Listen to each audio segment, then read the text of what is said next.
Hello, my people. I hope we're doing well. Let's go ahead and get started on second installment of YouTube videos on finishing up this test review. At this point, we're moving on to the fundamental theorem of calculus, and we're doing some definite integrals. Let me see if I can zoom in just a smidge more, make that a little bit more visible for you. On this first one, that should be relatively straightforward.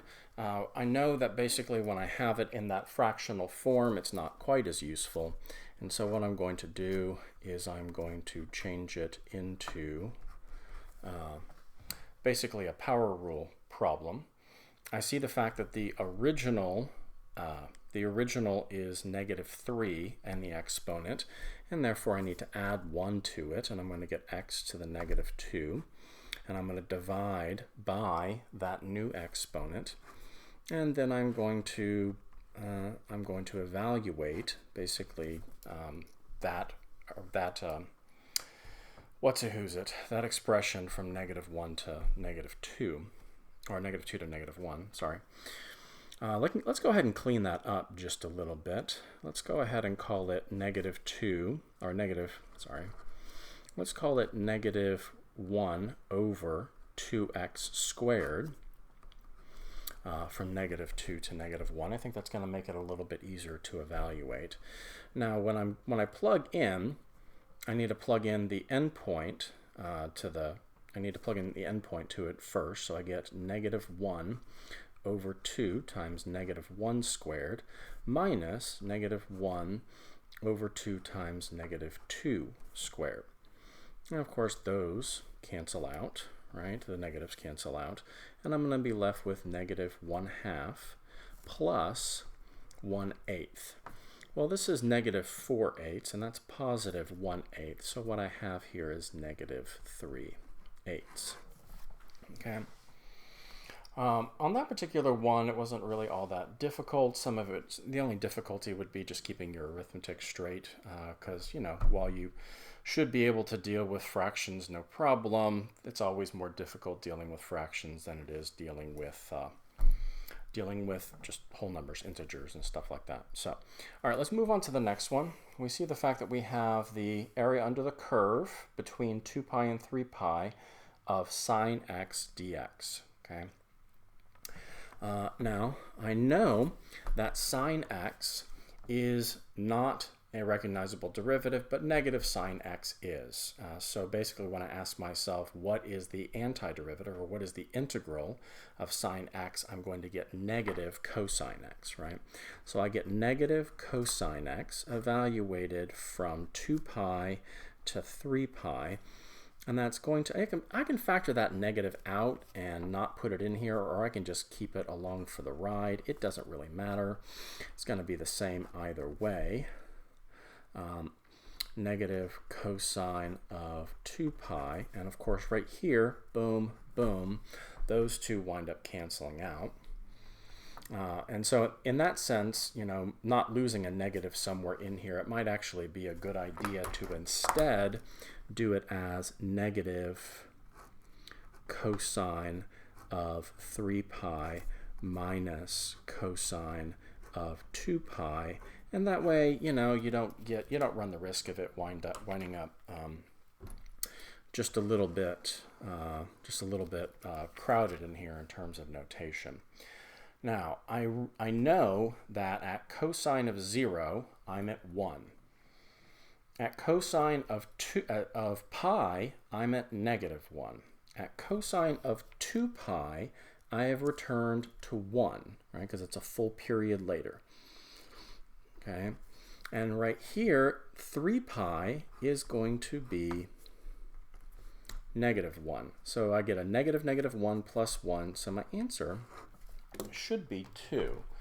And if we wanted to go ahead and look at that, I recognize the fact that while the integral is actually the sine function, I know that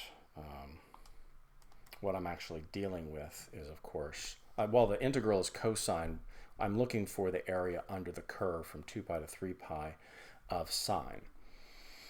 And so what I'm going to do is let's go ahead and take a look at this just for giggles. Okay, and I'm putting the, let me turn off the overhead so there's no glare. I'm setting the window from 0 to 4 pi, and the scale being every pi over 2. And the y scale is going to be negative 2 to 2. Let's go ahead and graph it.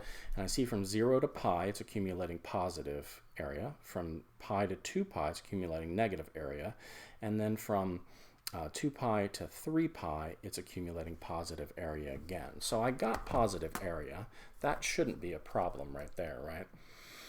And it winds up being 2.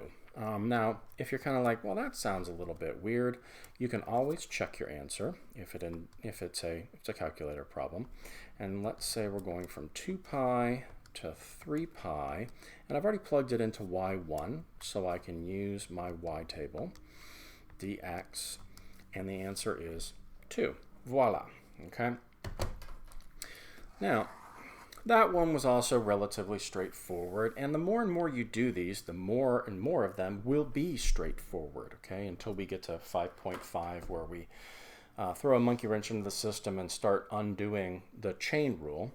A lot of these will be just sort of moving constants around or just sort of changing the form of the integrand moderately or slightly to moderately in order to actually arrive at what we need to do.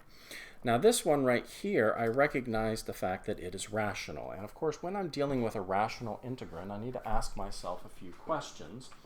I need to ask myself, okay, well, does this simplify so that I can get rid of the rational structure? And the answer in this case is actually no. I need to ask myself, is this potentially is the integrand right here a recognizable derivative of a natural log function? And if that was the case, the numerator would be the derivative of the denominator, or a multiple of it, okay? And I noticed that if the numerator were the derivative of the denominator, this wouldn't be 2, it would be 2x. So it's not natural log, but that denominator looks pretty familiar, okay? And that denominator winds up reminding you of arctan. But what I need to do first in order for, and here's the thing, you don't have to do this every time, but I'm just sort of reminding you that the 2 can be popped out in front right here so that your integrand is sort of pristine, okay? And like I said, your integrand doesn't have to be pristine every time. The more and more you do of these things and the more and more that you get comfortable with the process of integration, the more and more often you'll be able to just do it straight from here, okay? Because you'll see this step in your head. But for right now, I'm putting in the extra steps right here to make sure that everything's all nice and cleared for you. So I have 2 times arctan x evaluated from 1 to root 3, okay? Now, that means that I have 2 times arctan of root 3 minus arctan of 1, okay? Now, you're sitting there thinking arctan of 1, okay, well that means that you're taking the inverse tangent of a ratio of 1. And where is the ratio equal to 1 except where sine and cosine have equal measurements? Now remember that I have to be within the domain and range of the arctan function. And therefore the only place within the range from negative pi over 2 to pi over 2 of the arctan function where the ratio is 1, meaning where the sine ratio and the cosine ratio are equal, is pi over 4. Now sometimes we get kind of jumbled up right here, okay, and we need to ask ourselves, when is arctan or when is tangent equal to root 3? Well, tangent theta, or whatever your variable, tangent theta is equal to root 3 where sine is greater than cosine, right?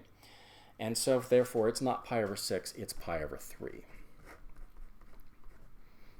Pi over 3 minus pi over 4, okay? Now, in order to get a common denominator, it ought to be pretty easy. This is 4 pi over 12. This is 3 pi over 12. And this is 2 times that difference. Your answer is pi over 6.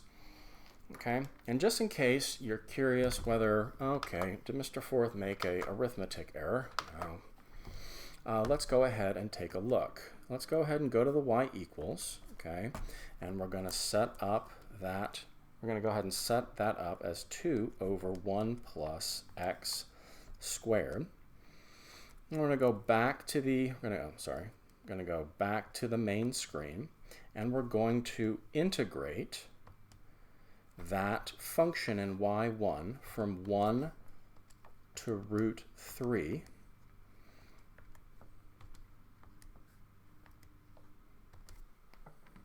Okay, you're like, well, I don't recognize that. Well, I can always check just by doing pi over 6, and indeed they are the same thing, okay? So this winds up being my answer for the area under that curve. Now, if you wanted to actually take a look at what that is, and I remember root 3 is approximately 1.732, so if I wanted to readjust my window in order to actually see that, let's go from 0 to, I don't know, 3. That'll make sure that I get, and let's go -4, let's go -2 to 2, and let's go ahead and graph. Okay, so between 1 and 1.7, it's just going to be a small area right underneath this curve, okay? So it's almost, here, it's almost kind of like that area right there, okay? So I'm not at, see, this is 2, and so I'll scooch in a little bit, and that little itty bitty area is what winds up being your pi over 6. Let's go ahead and flip on over to the next page, and let's see what we have there. Okay, now I've done one similar to this already, but let's, just for the sake of being exhaustive, let's go ahead and do it. I see it's in a rational structure, and therefore the first question I need to ask myself is, can I simplify in order to get it out of a rational structure? And in this case, the answer is yes, because I have a monomial denominator. Okay, and that monomial denominator, and I'm going to go ahead and put this step of simplification in, lest we get lost along the way. Let me go ahead and lighten that up a little bit more. And that means that I'm integrating 1 to 27 of t to the 1/2 plus t to the -1/2 dt. Okay, they're both power rule, and that first one becomes t to the 3/2 over 3/2, or in this case times 2/3, right? Why did it go dark all of a sudden? Okay. I think sometimes the shininess of the clasp on the clipboard winds up kind of making it a little bit difficult, but we'll deal. Okay. Now this next one is I'm going to add 1 to this exponent, and I'm going to get t to the 1/2 over 1/2, or 2 times t to the 1/2, and I'm going to evaluate this from 1 to 27. Now, when I go ahead and plug in 27, I know that it's going to be a little bit difficult here because this is not a perfect square, right? It has a perfect square inside of it. It's 9 times 3, right? So if it's 9 times 3, when I take the square root and then cube it, it's going to be, okay, because this is basically 3 to the 3rd. And if you think about it as 3 to the 3rd, that might actually be a little bit easier. I'm going to go ahead and do a decimal approximation right here because it's just going to be too messed up. But if you want to rethink of 27 as 3 to the 3rd, then basically what you have here is you have 2/3 times 3 to the 3rd to the 3/2, or 3 to the 9/2, plus 2 times 3 to the 3/2.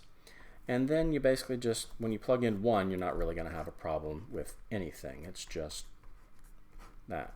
right? And then you can go ahead and plug it into your calculator and get yourself a nice cute decimal approximation. That's probably the best way to do this. Otherwise, it just looks really, really messy. And since you can punch numbers on your calculator just about as well as I can, let's go ahead and move on to the next problem.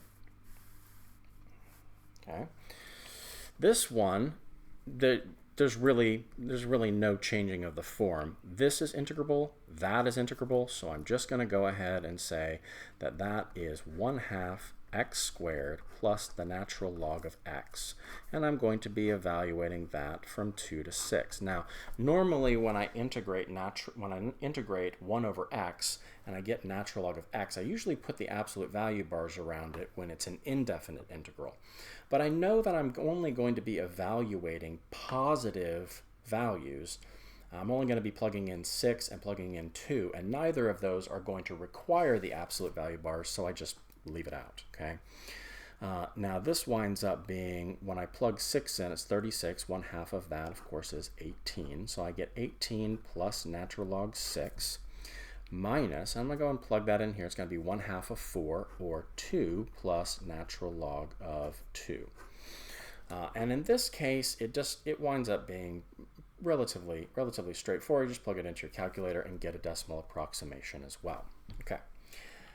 Now, let's move on to the second fundamental theorem of calculus with all of the fun that entails.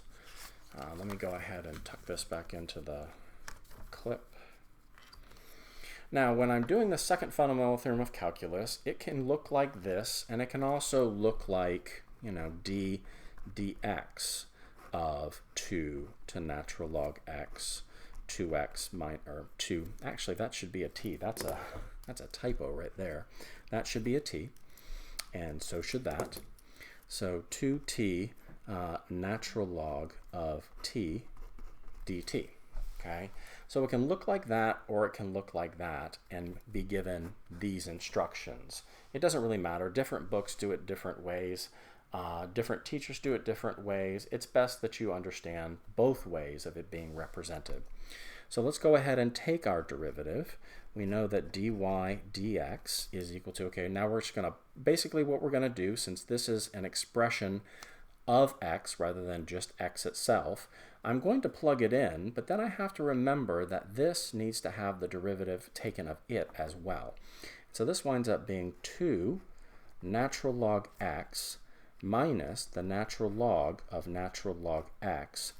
But remember that the chain rule needs to make sure that the derivative of this is multiplied by the whole thing. So when you put 1 over x out here, you need to basically put brackets and make sure that it is indicated that you're doing it to the whole thing. Okay? Now remember, in the past we basically said, okay, well what if we call this integrand f of t, and it's 2t minus natural log t? Then that integral is f of natural log x minus big F of 2. So when we basically differentiate, right, we're going to basically get, when we basically take dy dx, we're going to get f of natural log x times 1 over x. And that is exactly what we have right here, okay? So remember that when you're dealing with the second fundamental theorem of calculus, that integral always implies this difference, okay? And if you want to basically chart the notation out to the side to make sure you're thinking through it, okay, that's fine. If you want to do it purely procedurally, that's fine too. I really don't care. Okay, this is taking just a smidge longer than I thought. I may have to do more than 3 videos. I'm going to call it quits right now at about 19 minutes, and I will pick up on the next page in the next video. Okay.